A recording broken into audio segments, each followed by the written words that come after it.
Going live. 1 second. 1261 is Fisher's bill. We want to wait till she gets back. I mean, we can wait. How long is she going to be? Okay, we're good. Good, she'd be right back. Here, she's here. Okay. Welcome to the Judiciary Civil Law and Procedure Subcommittee on 3/10/21 at 2:34. So we're going to start off with Delegate Fisher's Bill 1261. Delegate Fisher, it's my understanding that the two bar associations provided some amendments. Is that correct, Holly? Yes, and Andrew, you have the reprint available. So if you want to screen share that for me. Yes, sorry, what bill is this? 1261. 1261, you got it. Yes, Mr. Chair, that's my understanding, and they're friendly amendment. Anything that you do is always friendly, Delegate Fisher. Thank you. I appreciate that. All right. Make it a little bigger, Andrew. You're making small. Okay. You got, remember, I don't have the eyesight. I'm old. Okay. All right, perfect. Keep going. Down, down, down, down, down, down. Do we have page number? You tell, I mean, Holly, where's the amendment? So they're going to be all through, they're clarifying. So if you want to scroll through slowly, Andrew, it starts, I believe, on page 2. Yep, there you go. Okay. So it just has some definition clarification. If you see electronic presence, it goes down, it clarifies electronic will. And from what I understand, and I think we have an advocate here, Delegate Fisher, if you need her for this, I think there was some discrepancy between the section councils of the bar. And so they got together and wanted to clarify some of this in terms of the definition. And then if we go farther down, there are some other clarifying amendments. The Senate, these are from the Senate, so we're just conforming to Senator West's bill in the Senate. Yeah, so Mr. Chair, do you mind if I yield to Ms. White to sort of go through the amendments? Sure. Okay. Go ahead. Is she on? Is that for me? I'm sorry. Sorry, Michaela. I don't know why I was looking at something else. Yeah, if you don't mind. Michaela. You could just. Welcome to the subcommittee. Thank you. If there's anything substantive that you think we should go over versus just working out technical details, please. Okay, so let me just take a step back. We had a hearing, I guess, at the beginning of March on. I see you, Delegate Conway, with the question. I understand. We'll get to that in a second. Let's Delegate Cox, after that hearing, I just want to point this out because he requested an amendment which we agreed to remove a few words. That amendment has been incorporated into the Senate amendment on the other side. So after the House hearing and before the Senate hearing, which was yesterday, we discovered that there was some opposition both from the real property section of the State Bar, as well as the Maryland Land Title Association and the Maryland Mortgage Bankers and Brokers Association. Apparently, they're doing electronic powers of attorney, which allows them to have the signer and the witnesses in the same room, but with the electronic presence of a notary. So they didn't, the way that the bill was originally drafted, it would have required an attorney to be involved in every single real estate transaction that they do. So as you can imagine, they were not particularly thrilled with that concept. We spent a lot of time trying to come up with an amicable resolution. Ultimately, we can go through the amendment, but most of them, like Holly said, are really clarifications until you get to page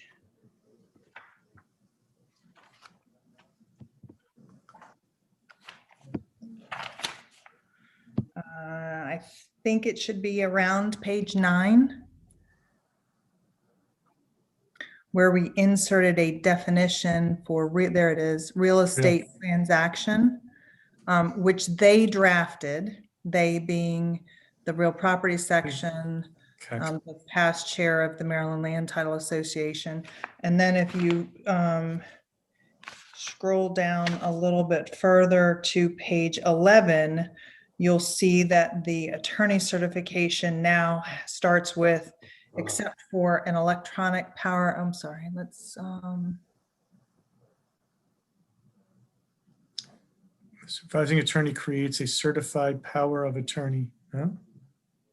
yeah, let's see. I'm trying to figure out, it should be C1, so a little bit further up maybe. Go up, go right to the beginning of the last page. Okay. There it is, right there. C1 page. Yeah, see line 13, except for an electronic power of attorney used in connection with a real estate transaction. So we all agreed that affecting their transactions was not the purpose of the bills.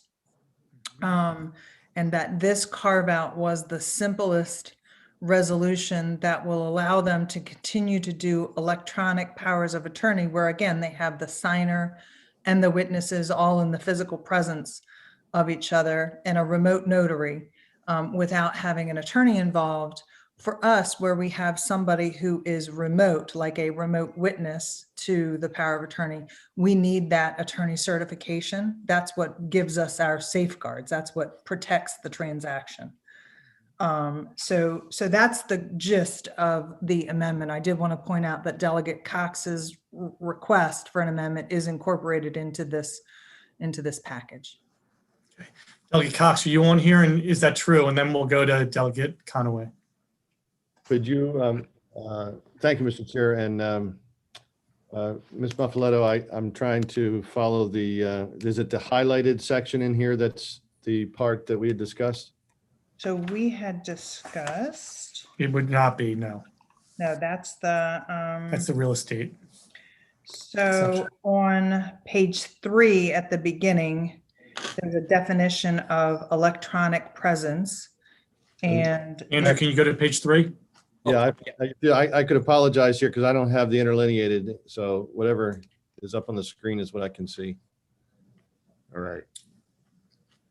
okay, so if you see electronic presence on line 11, the words "or other electronic," Yes. those were the words that Delegate Cox asked us to remove, which we did. Thank you. So this is, so your understanding then is that it would require the audio visual, correct? I mean, that was Correct. the physical presence with audio visual, I think is what we were trying to get at. So that's Right. great. Thank you. Delegate Conaway. I'm satisfied, thank you. Okay. Delegate Williams. I want to move favorable. All right. Delegate Fisher, is there a second? Second, Okay. to adopt the amendments, correct? Okay. Yes. Andrew, can you take off? Yeah, we're going to move favorable. Do we need to vote on the amendments first, Mr. Chair? That's what we're Yeah. doing. We're voting on the amendments. And, Okay, all those in favor of the amendments, raise your hands. Any opposed? Okay. Delegate Cox is opposed. Delegate Crutchfield's opposed. All right. No, no, I wasn't. I'm sorry. It must be a slow stream. Roll Yeah. call. Neither Delegate Crutchfield nor Delegate Cox, it's not recorded anyway, it doesn't matter. But neither Delegate Cox nor Delegate Crutchfield were opposed to the amendments. Is there a motion on the bill as amended? So A second? Very Second. good. All those in favor of the bill as amended? Real quick discussion, Mr. Yep. Chair. Oh, sure, discussion. Delegate Cox. Just, I was trying to follow the Senate, the discussion about the Senate version. Is there any opposition now as the bill stands with any of the real property sections or anything else? As I don't far as we believe know- so, but I would refer to Michaela, but I believe these amendments helped deal with any opposition. Right. Right, the opposition from the real property section and the land title association and the mortgage brokers has all been resolved because of this amendment. Fantastic. Thank you. All right. We have a motion and a second. All those in favor of the bill as amended, raise your hands. Anybody opposed? Okay, very good. Congratulations. Thank you. Delegate Well, I want to Fisher. thank the committee, and I would also want to thank Michaela for all her work and helping me in topics that are a little bit above my pay grade at times in my practice area. So I just appreciate her and Holly and the patience of the committee to get the bills correct. So thank you. This is a big deal because this will help a lot of people who can't necessarily interact, but they still want to get make sure that their rights are upheld. It is. I want to thank everybody as well. I really appreciate it. And I'm assuming I can log off when we're done with this. If this is the only thing you're on for, feel free. But you I never have a know if question- we I have a can bring it question for back. Ms. Delegate Marfolletto. Conaway. I have a Delegate question Conaway. for Ms. Marfolletto. Would you happen to be from Baltimore? My office is in Baltimore. You had family members in Baltimore? There are a lot of Muffalettos. I'm a Muffaletto by marriage, but I'm. Oh, okay. I knew a lady that had some property up on Ricestown Road, Marfolletto. So that's I'm sure we're related. all righty. Thank you. Sure. Thank you, everybody. All right. Thank you. Thank you very much. Yep. All right. Next, let's go. I'm going to pull up my notes for 772. 772, we discussed the other day. This is the wage garnishment legislation to require an automatic $2,600 a waiver on garnish or hold on garnishments. And we had Mr. Enton. We asked him for some information from the bankers on this. Let me just, I'm just going to mention this and then, but I'll give you I won't hold all the good information. Delegate Queen and Mr. Enton had a long discussion, and it is my understanding that she's going to send a memo to the committee withdrawing the bill for this year, maybe bringing it back next year after working on it a little bit. But here are some of the issues that they were trying to resolve. And then we'll let some of the advocates talk if there's anybody who wants to mention anything. Under Maryland garnishment law, garnishee must freeze all funds in a debtor's account at the time the writ is served and continue to hold the account to capture any additional funds that may be deposited thereafter until the court enters an order directing either a release or a payment of the garnished funds. And that is different than the other 4 states that have this automatic $2,600 garnishment, where it's called a spot garnishment, from what I understand, where they only garnish what's there, and then the garnishment's released after they retrieve whatever money is or they don't retrieve whatever money is in there. So if they add money in, there's no way for the Maryland banks to know that the money was frozen because it wasn't a sufficient amount to go over the $2,600. This continuing account hold obligation makes it challenging for banks to administer exemptions. That is, bank systems are not able to freeze an account on a continuing basis while simultaneously granting a debtor customer access to exempt portions of their funds on deposit. So that's the explanation. I can go into more detail on that issue. There's another issue, which is that, as we already heard in testimony, that debtors already have a $6,000 exemption under existing law, and 772 does not set forth a system for interested parties to track the extent to which the debtor has already claimed portions of their $6,000 exemption. Other limits to the application of the $2,600 automatic exemption after the $6,000 cash exemption has been exhausted.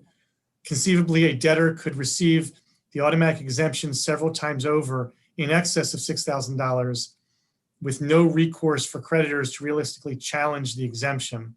It would be unfairly burdensome to shift the obligation to track the debtor's exemptions from the courts to the garnishee bank. And so these are just some comments. Let me see if there's anything else I can say.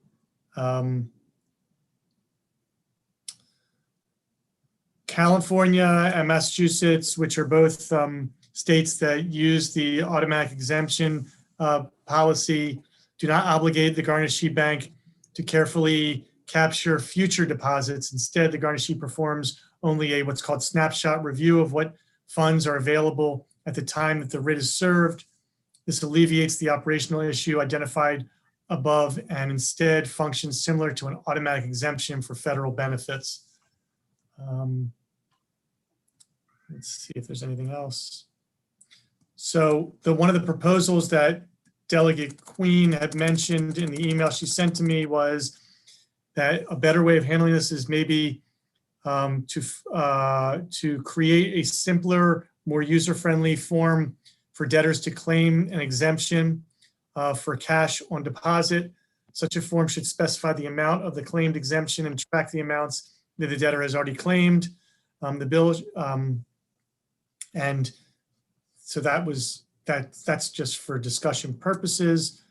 And I am happy to hear from Marceline or from Hannibal on if either of you are interested in discussing this with us. Delegate Queen has already said, I believe that the email I think may have come from you, Ms. White, that Delegate Queen said she'd be more interested in pulling the bill than trying to amend it now. And I just want to see kind of where you guys are and what's going on. 848, I'm very interested in 848. I think a lot of people in this committee are, so hopefully you guys will be here for that as well. But I just wanted to let you chime in if you have anything to say on 772. Delegate Cardin, thank you so much for the opportunity. Yes, I think the email did come from me. We would love to come back to you with similar legislation next year. The intention of the advocates was to have a process very similar to California and Massachusetts, where it's a one-time automatic exemption, not raising the overall set of exemptions above the 6,000, but to exempt out a certain basic level of protection for people so they can meet their needs while other garnishments are taking place. The debt collectors agree in concept, but they did not agree with the number 2,600. And we do hope to work with them over the interim to see what number they want and to see if we can come to agreement on a number that advocates and the creditors agree on, and then to clarify with the bankers how the process works in these other states to alleviate any fears on their part.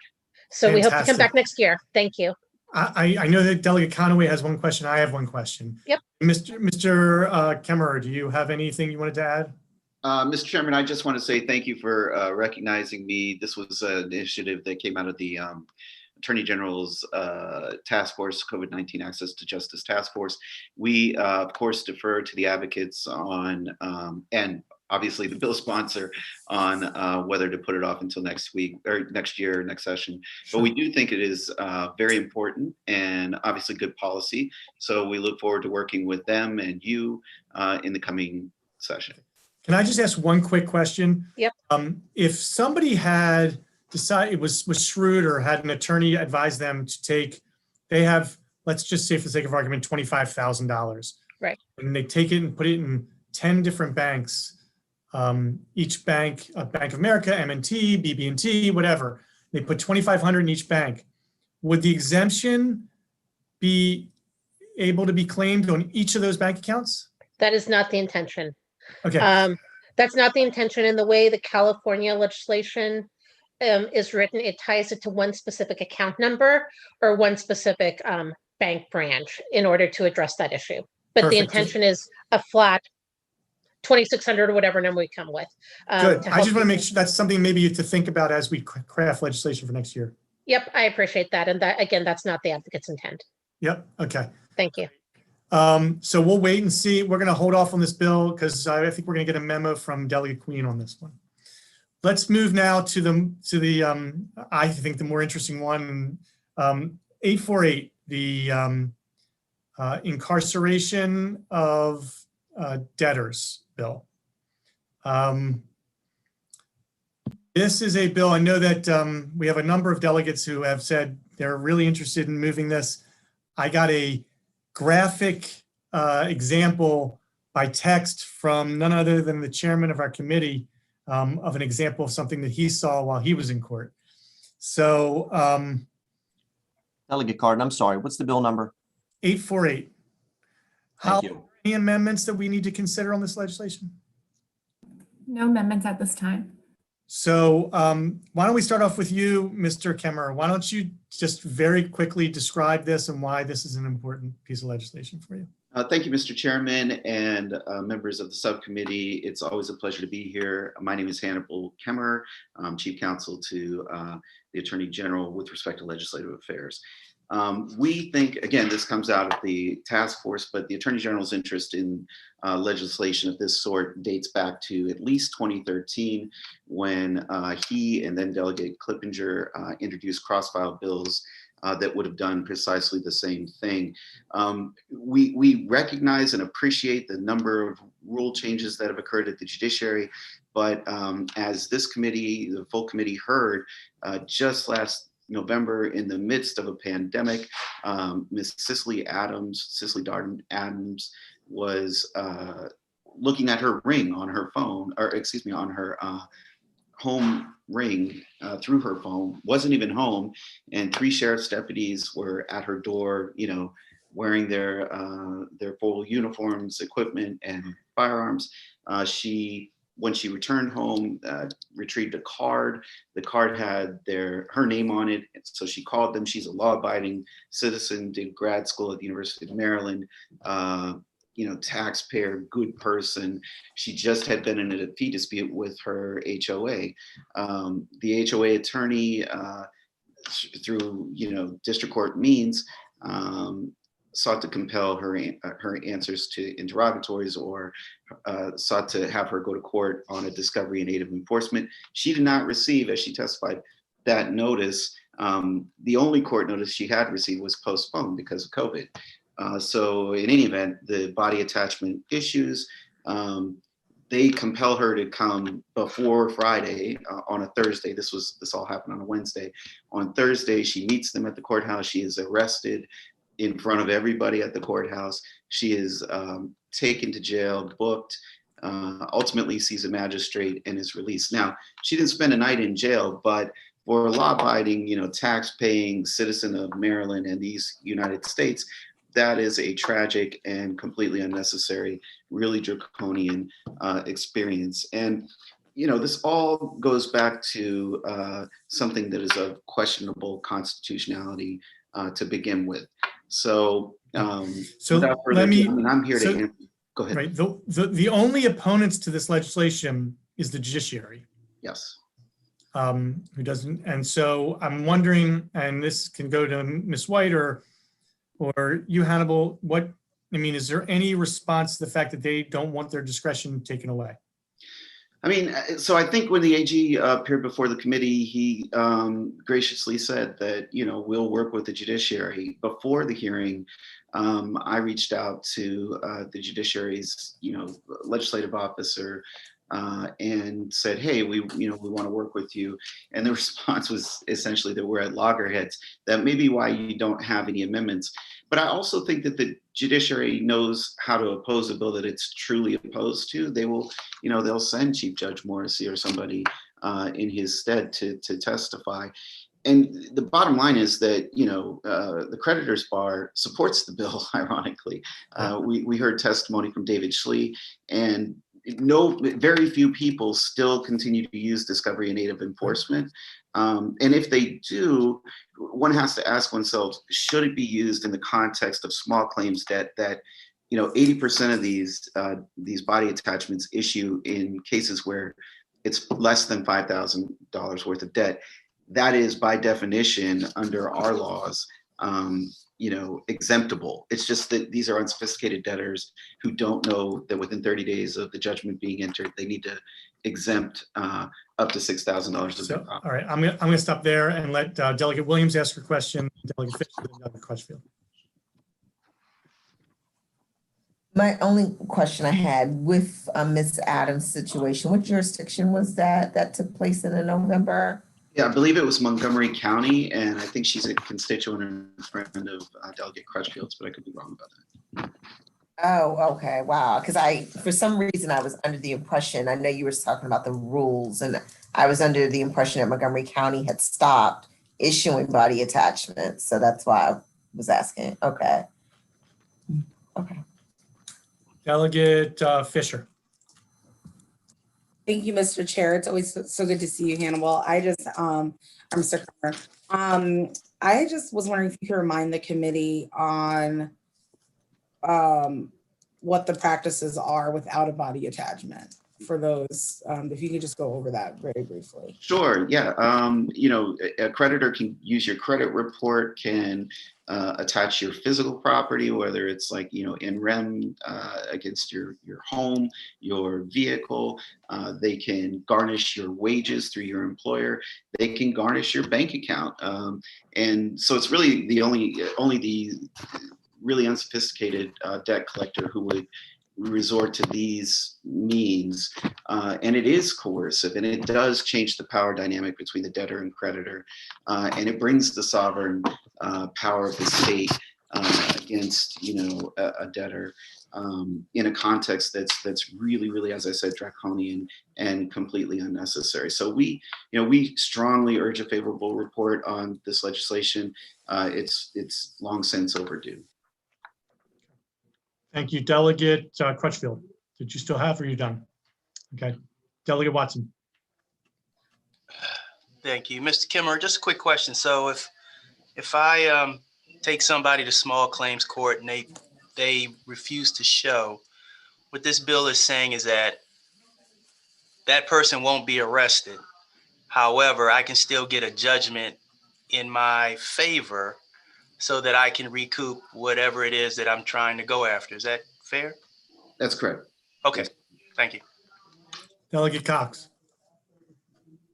Thank you, Mr. Chair. So I have an amendment proposal that should help in the judiciary's concern. The judiciary was objecting to the fact that this prevents enforcement of a show cause when a judge says, to show up and they refuse. So my thinking is, why don't we amend that first line there to say, may not be arrested or incarcerated. And this goes along with what we had discussed prior, but for failure to respond and appear in any court, unless personally served a show cause order for failure to appear and refuses to then appear at that time in court.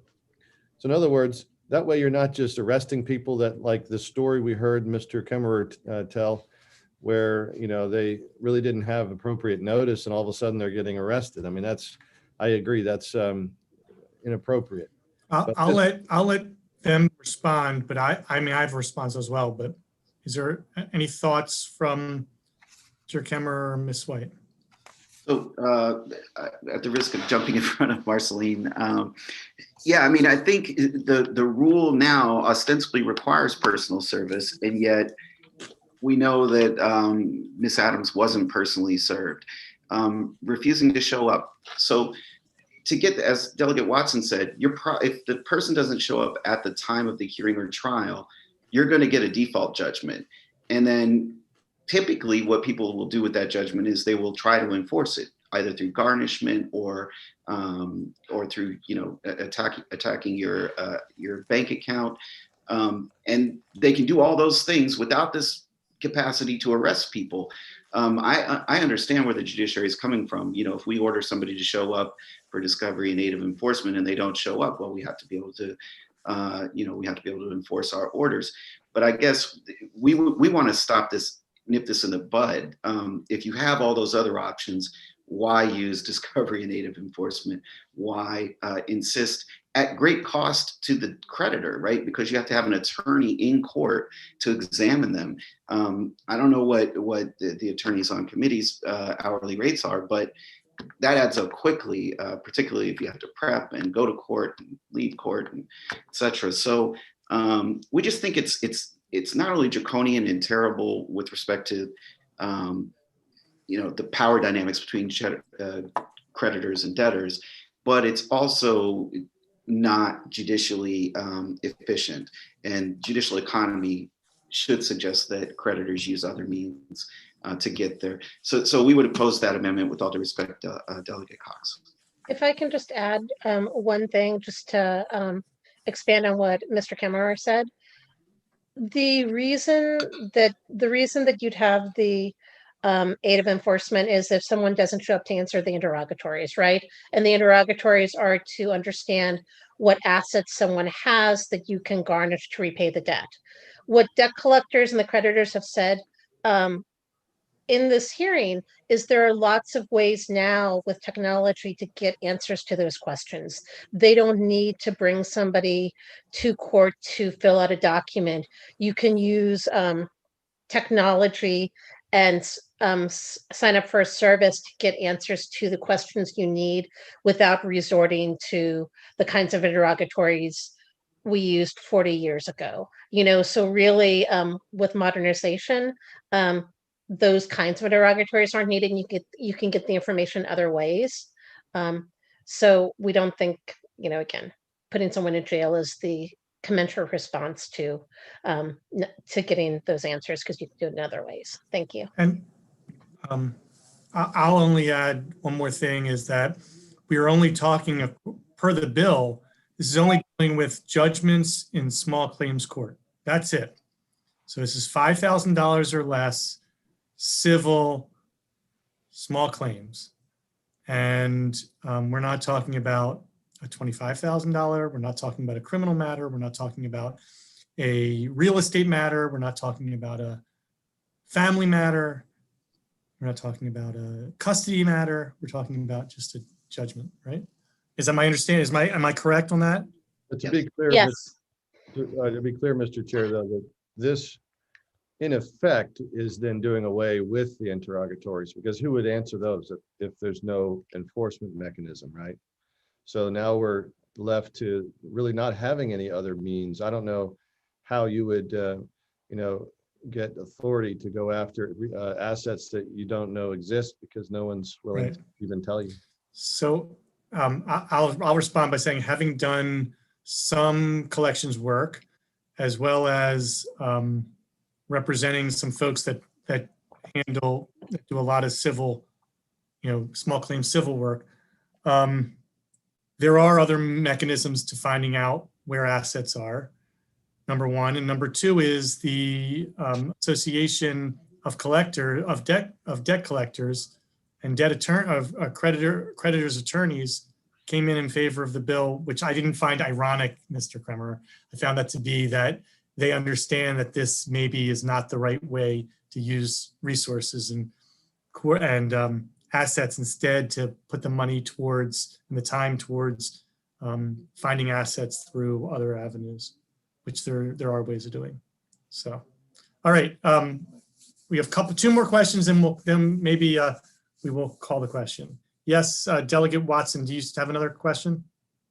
Oh, your hand's still up. Delegate Malone.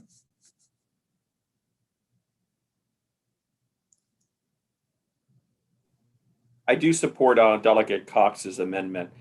The problem is basically the people that live, off the grid and make money through the underground economy. And there's folks that do rather well, just in a cash business. I've done some debt collection. Those folks, I don't know of a service that provides you any information.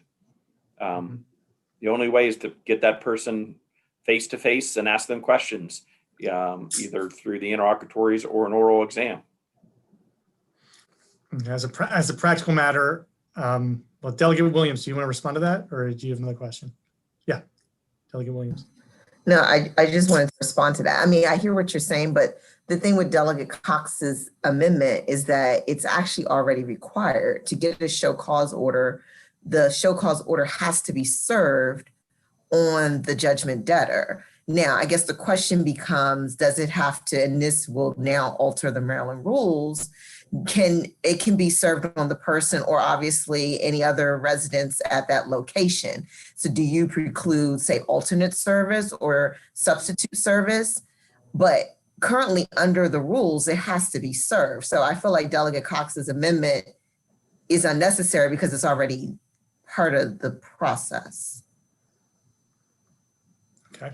Well, I would press the amendment, Mr. Chair, because it's not dealing with service of process. It's dealing with when you would arrest and compel someone to obey the court order. And I think that it's reasonable to give them service and then say, hey, you got to go in now. And if they refuse at that point, and the police officers could then escort them in under arrest if necessary. But at least it takes care of the situation where you have people that didn't even know they were served from being arrested. So there would be that proof. That would be my reason for it. And I think, again, we're really doing away with all small claims cases here, really what we're doing, because these are poor people. And look, it's only going to be people who need the money, 5,000 or less, that are going to take this case in. The people that don't need, it's not like it's going to be large numbers of business people pursuing these small claims. These are everyday folks for the most part. These are people who have gotten, hurt by another person to the point where they need that cash back, and they know that person has the money to pay and they're unwilling. And so we're taking away that entire mechanism. Really, I think that's what this is. So that's why I would just say there's a middle ground we can go for. So Second the motion. All right, all those in favor of the amendment in principle to require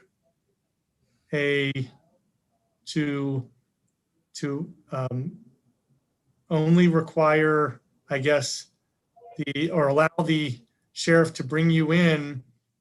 Is this Delegate Cox's amendment? This is Delegate Cox's amendment. Delegate Cox. We don't have it one on more the time. screen. It's not printed. It's not printed. Delegate Cox, you want to explain it one more time? Sure. So an individual may not be arrested or incarcerated unless personally served a show cause order for failure to appear. So we've already gotten past a number of stages, and the person refuses to then appear at that time in court. So it has to be, it's right then and there is when he's going to be taken into court. Well, you already have the show cause order, served. They've been personally served the show cause order. What happens if they get that Yeah. service at 7 o'clock at night? Did you call a lady? So the next moment that the court is open, they would have to appear, or else they could then send the police out to bring them in. All right. All those Thank you. favor of the amendment, raise your hands. 1, 2, 3. All those opposed, raise your hands. 1, 2, 3, 4, 5. Just put on some Bengay. All right. I understand the concept, and Dan, that is a great bill for next year. Mr. Chair, I've had my hand up. Delegate Fisher, I'd like to move the bill favorable. I was hoping that somebody was going to do that. Delegate Crutchfield, do you want a second? Yes, second, please. Great. All those in favor of the bill as not amended, raise your hands. 1, 2, 3, 4, 5, 6. All those opposed. Delegate Cox, you have your hand up, by the way. You had your hand up before. That's okay. 1, 2, Delegate 3. I have 3 opposed, 5 in favor. The bill passes. Congratulations. That's great. Delegate Cox, we can work on that amendment that bill for next year. Mr. Chairman, may I be excused? I have another hearing to attend to. Yes, except that I want to talk to you at some point about another bill. Yes, sir. Don't go far. No, I'm just kidding. Talk later. Thank you, Mr. Chair. Thank you, members. We really appreciate it. Thank you. Very much. Okay. House Bill 766. Guy, we're moving and grooving, guys.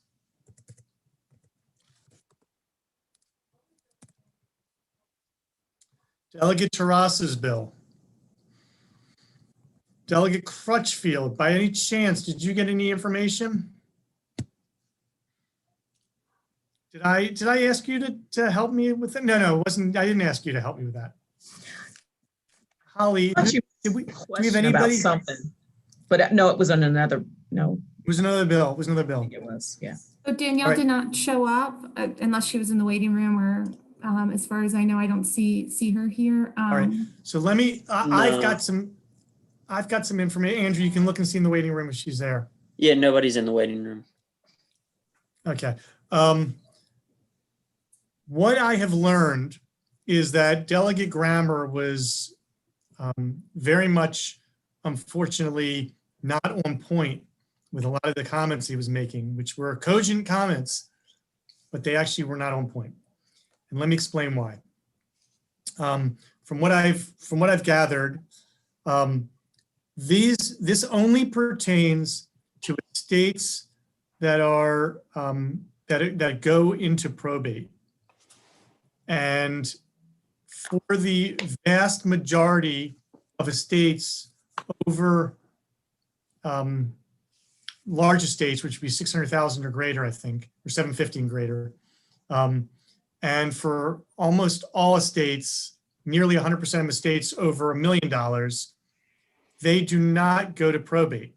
They are transferred to other individuals through the generational transfer process or joint tenancies and other instruments used through the property law. According to the statistics I got in Baltimore County, there was one estate over $1 million that transferred or that went to probate last year. And in Howard County, there was one estate over $1 million that went to probate last year. So we are talking about a very, very small number of properties that this impacts. However, when you talk about large estates, and that is why 90% of these estates are $50,000 or less, because those are the ones that can't afford or don't know how to transfer property outside of the probate systems. They wind up going to probate. So this is not dealing with incentives to leave the state or issues of people thinking about dealing with their estate or moving their wealth out of the state of Maryland, because if they were doing that, they were planning, using a financial planner to plan how to transfer their estate. And so that's one of the things I learned. The other thing I learned is that we do have to pay for this change. So if we in fact keep the amendment on that was passed already to just to keep the reductions and get rid of the increases as they were proposed, I am going to, I guess Delegate Williams has a question. So I wanted to just put that out there. Good. Did you have a comment? No, you can finish what you were going to. Okay. I want to propose that we do in fact, first of all, I want to find out where they got the 0.2% and how that number came in. Was it arbitrary or was there some magic to that number? Which we weren't able to get the answer to that question. I tried, but I wanted to propose another amendment that would actually put fees back on for the higher estates, increasing them enough to at least break even. And I think that would not be in conflict with the amendment that was already passed, because the amendment that passed took out the percentages, and I would propose that we put in increases certain. So that's I'm going to leave that for discussion right now, and then we're going to go to Delegate Williams. I'll second your motion, Mr. Chair. All right. Well, okay, let's have a little discussion first. Yes, hand up for discussion. Delegate So Conaway. you were very non-specific about which price range are you talking about adding? Sure. So if you go to the bill or to the fiscal note in the bill, I don't know if Andrew, you might want to pull it up. I'm pulling it up on my own. Yeah. And you go to page, I believe it's page 2 of the fiscal note, the bottom of page 2. Okay. You will see that the amendment that passed already keeps less than 10,000 at 0, 10 to 20 at 0, 20 to 50 at 0, 50 to 75 at $100, 75 to 100 at $150, 100 to 250 at $200, 250 to 500 at $500. My proposal is to make 50 to 750 $1,500, 750 to 1,000 $3,000, 750 to $1 million, $3,000, 1 million to 2 million, $5,000, 2 million to 5 million, 7,500, and over 5 million, 7,500 plus the 2.02% as it was in existing law. That would be my proposal. And I think that we can. Wait a minute, I'm trying to see your proposal. The 750 is going to go, the 750, 750,000, 500 to 750,000 is you trying to go from 1,000 to what did you say? 1,500. And so 750 was, see on the bill where you had the 750 in bracket on the page 3? Or the bill from the original bill. The 750 was in the brackets. So $750 is that the current fee? The current fee is $750, and I was proposing increasing that to 1,500. To 1,500. That's correct. So you're gonna double up on the fees on the top because we're not gonna put any fees on the bottom. That's basically what you're saying. That's basically what I'm saying. And again, the number of these estates are very, very small. So I believe. How many in Baltimore? How many in Baltimore? I don't know. You can call your register of wills and find out. Oh, okay. If you want. I don't know. I didn't get the numbers for Baltimore City. Okay. Well, okay. Well, I already Baltimore called the County, register. there was one estate. There was That's one fine. over $1 million. That's fine. I already called the register of wills, and the register of wills is not for this, from Baltimore. Thank you very much. Okay. Yes, Delegate Jones. Thank you, Mr. Chair. So you're saying for the 700, I'm sorry, for the $1 million to 2 million, it's 5,000? This is my proposal. This is your proposal. $1 million to 2 million. Let me just go back because I can't see that's too small. 1 million to 750 to 1 million was 3,000. 1 million to 2 million was 5,000. 2 million to 5 million was 7,500. Okay, so here's my issue with the bill as it stands, and sort of even with this proposal, is that in Southern Maryland, and particularly in Calvert, and my own family personally, what we have is land that's been passed down from generation to generation to generation. And land taxes and bills like this is really what has contributed over the past several decades to Black families losing their land. So I can tell you right now that my great uncles and aunts who are still living, and even my own 70 and almost 80-year-old aunts and uncles, pay into an estate, a trust for land that belonged to my great grandparents. It's 30 plus acres. And if they were to get paid face value for that, you're looking at an estate that's over $1 million.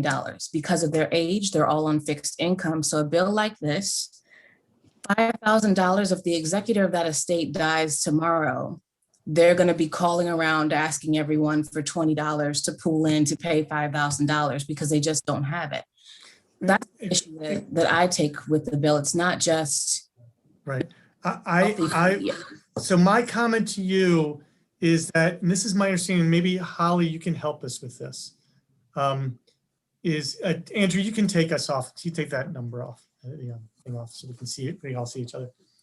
Is that in your situation, this would never apply because it's never going to go to probate. It's never going to go to probate because you pass the land down from generation to generation through your family planning. Now you do pay, I believe you pay generation taxes, some sort of generational tax or generation skipping tax type thing, but that has nothing to do with this. This is about a fee that goes to the probate court or to the Register of Wills or whoever the fee goes to for having to work on the estate and dealing with the administration of the estate.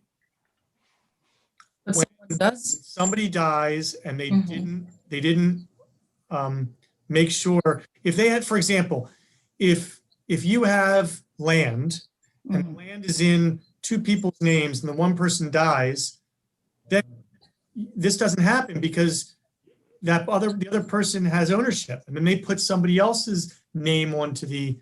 I see a Delegate Malone. I'm sorry. Could Delegate you Malone. explain that to me though?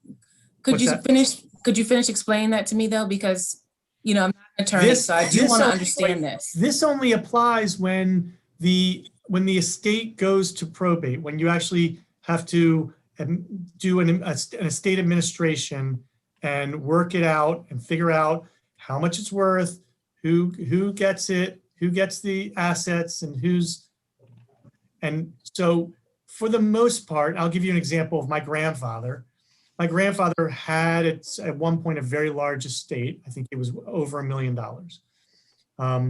And over his time, he created a trust, started taking his assets and putting them in other instruments so that at the time of his passing, his estate was only, basically it was his apartment, his condo was the only thing in his estate with any value over a few $1,000s. And we had to sell the condo, and so it would have been a $300,000 or $400,000 estate total because we weren't going to take that out of his name. But he had planned to make sure that his estate was not worth $1 million or more. And part of it was we didn't want to pay the taxes, didn't want to pay the estate taxes and the other fees. So that's why he did that. But he did it over time, and it was a thoughtful process of planning. Delegate Malone has been chomping a bit. What did I say wrong, Delegate Malone? Everything you said is correct. The problem is, no offense, Delegate Cardin. That's okay. You come from a family of lawyers who think about these things. A lot of folks who may be country folks and may not go to a country lawyer who develop a lot of wealth, in particular through land. Here's the scenario I'll describe. Husband and wife have a big farm, farmed it for years and years. And then this farm happens to be near a city that's grown. And suddenly now, because that farm could be sold and subdivided, it is now a $10 million farm. And, old man Jones passes away, goes to old woman Jones. Old woman Jones they had 3 kids, doesn't necessarily want to leave it to the kids, doesn't want to tick off the kids and play favorites. So doesn't want to do a life estate, with or without powers. So she just puts it in her will that I'm going to leave my estate to my 3 kids. That does go to probate, and then now that $10 million farm will be subject to this tax. Or this fee. That is correct. In that situation, in that scenario, the court will get that. And my proposal, by the way, is the court then gets, instead of if it's $10 million, the original bill as drafted, they would get somewhere in the neighborhood of $40,000 as a fee. And in 10 million, it would be 10 million would be $50,000 if they would get $50,000 as a fee. In this proposal that I make, they get $7,500. And John, I hear you. And to me, this is a policy argument. And they normally would get $2,500, and now I'm saying instead of $2,500, they're getting on a $10 million estate. Instead of getting $2,500, they're getting $7,500. And I'll just lay it out there. I think the problem for me and maybe some of my Republican colleagues is we're adverse to fees. We're especially adverse to fees when certain people run for governor and scream that there's this many fee increases and fry people and makes it a very partisan state, and it doesn't go well. I'm just saying. Well, I would argue that this is a fee reduction bill. You are increasing in a progressive. It won't get spun that way, John. It won't get spun that way. Well, that's partially because of people want to want to say bad things. I got you, Delegate Grammer, but first we're going to go to Delegate Crutchfield, who's been waiting patiently. I just wanted to chime in real quick. I think Delegate Jones brings a legitimate question. And I think one of the things that she mentioned, which is most important, is that she was mentioning that her family has a trust. And so therefore it won't need to go through the probate. Okay. Yeah, so, but you're right. I mean, that's legitimate. Many African-American families have lost property through taxing, fees, et cetera, whatever you want to call it. So we do have to be very mindful of that. So Do you have a proposal that may be, I mean, again, we can't we're creating a fiscal note if we pass the bill the way it's structured now. We create fiscal notes all the time. We either way. We just passed the housing right. bill, which has $1 million a year.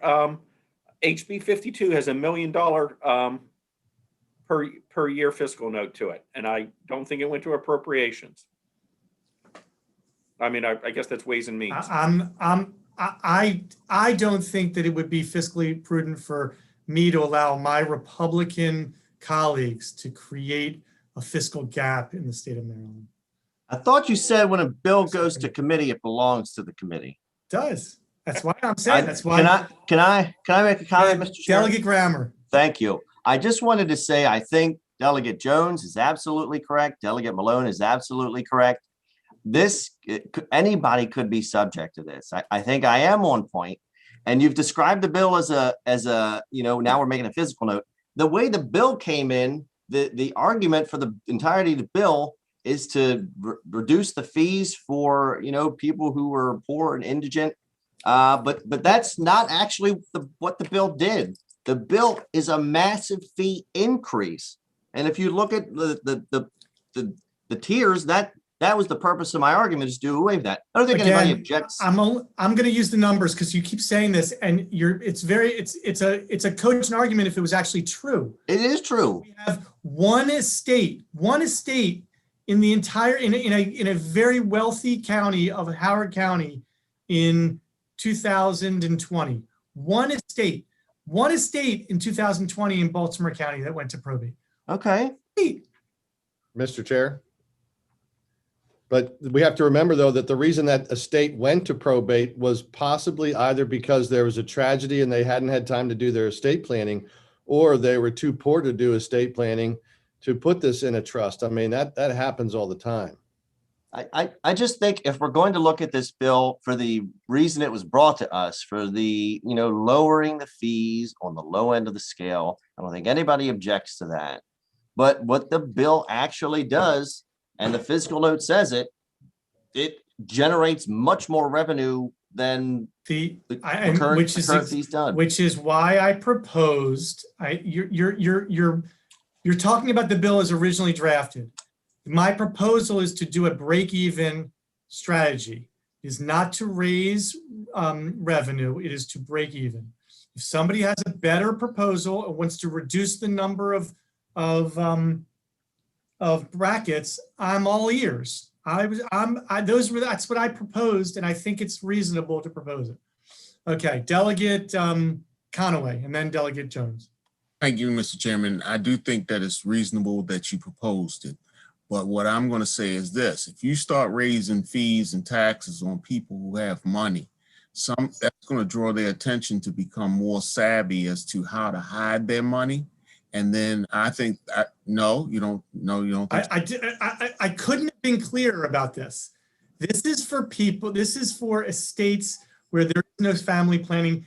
Delegate Cox is saying maybe it's because they're poor. I think it's because they just didn't know that they could actually, transfer the wealth out of the estate before it goes to probate. Whatever the reason is, it doesn't happen very often at all. And there's no incentives here by doing this to disincentivize people from staying in Maryland or from, being part of our community. I'm not saying that, but what I'm saying is if you encourage, let's say, one or two people to go to estate planning and they start learning how to hide their assets and not pay taxes, they'll start to tell their friends, and then we start to lose revenue based on hiding assets. Mhm. That's what I'm thinking.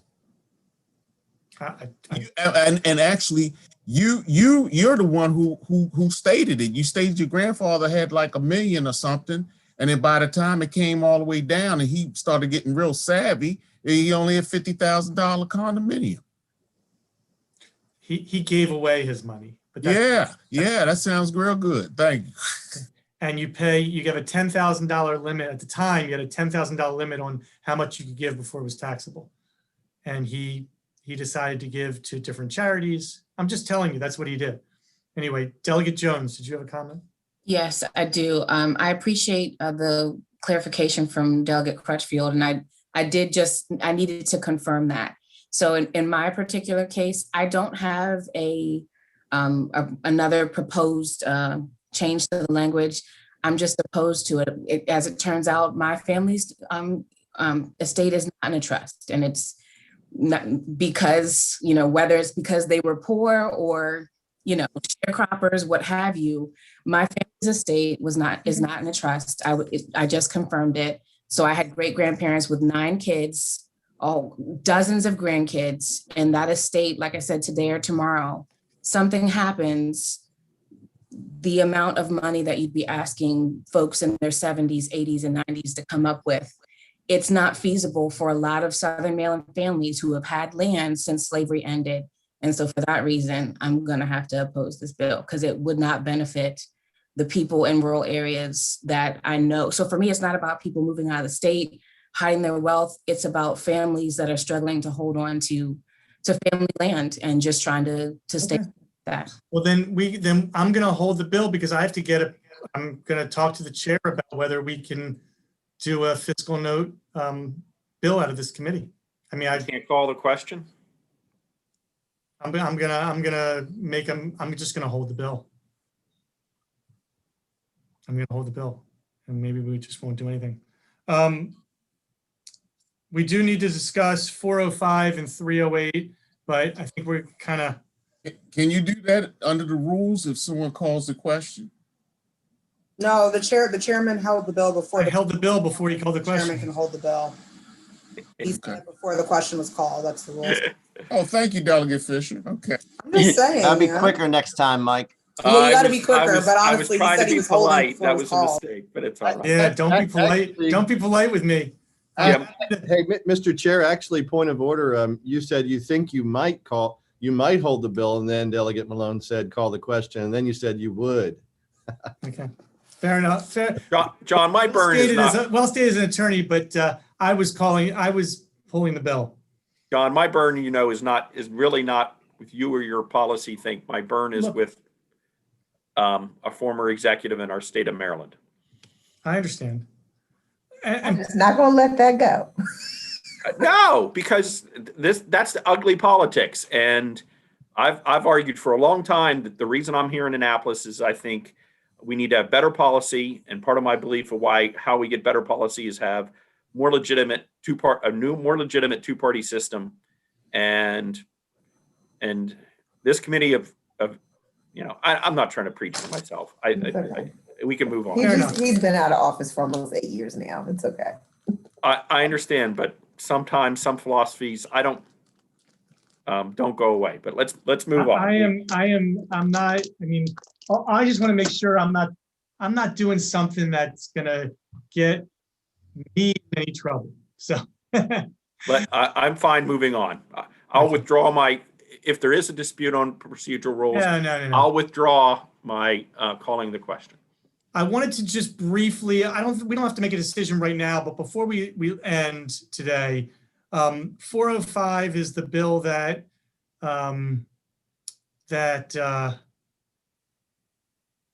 does attorney's fees and expert witness fees for disabilities. Did we get any information on that? I think that was what I asked Delegate Crutchfield if she knew. Was that the one that I asked you if you had any information on expert fees? Or Holly, did we get any? But we were just wondering the fiscal impact on some of the schools. So I'm not sure if that was designated to somebody in particular. Yeah, I got that email. Did I forward that email to you?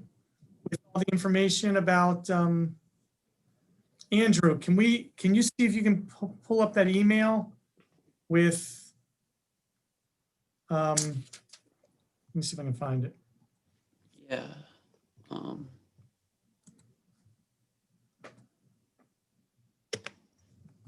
Actually, let's see, is it this? No, that's not it.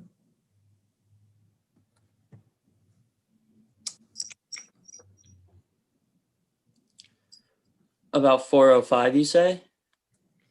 Yeah, there was a email we got from, I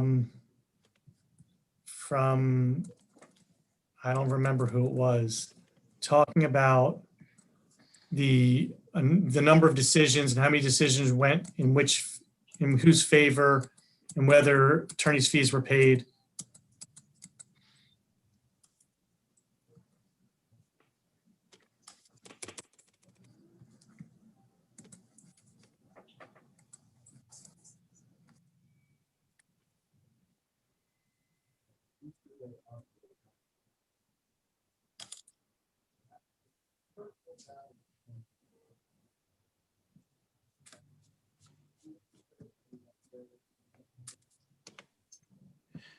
I'm not finding anything. Okay. We'll get that. So we'll have to get that and we'll have to find it and we'll bring that back next time. The only other bill we have is 308 and the SLAP suit. I'm happy to discuss that now, or we can wait till next time. We've done a lot today. Okay, let's discuss it now. I move to wait. I moved to wait too. Too late, I already A said second something. Delegate Cox's motion. I already The Second only Cox. time I will second. I Gotta Delegate get a Cox's second, motion. Frank. I already called it and Grandma gave me second, so it's all good. Grammar. Mr. Chair, actually, we got an hour and 20 minutes before we're going to spend the rest of the night on the floor. Respectfully, we're going to be dealing with a lot. I'd like to just get some air, go to the bathroom, and maybe get I something agree. to eat. So, Everybody, Delegate I will Conway, get- I'm gonna get you a pizza. I love you. I'm gonna get more information on 405 for everybody, and we And that and 308. before we adjourn, Mr. Chair, Yep. I don't, if we could have maybe an expert on that bill come into our committee hearing or somebody. On 405. Yeah. Yeah. So the email that we got was from an expert, and I was trying to find it to figure out who it is. So Okay. That would that just out. be a good, I think, to field some questions, potential things. yep, absolutely. That no problem, Holly. We'll try and make that happen. With that, I move that we adjourn until the next time, guys. Good work. See you in a bit, guys. All right, take care.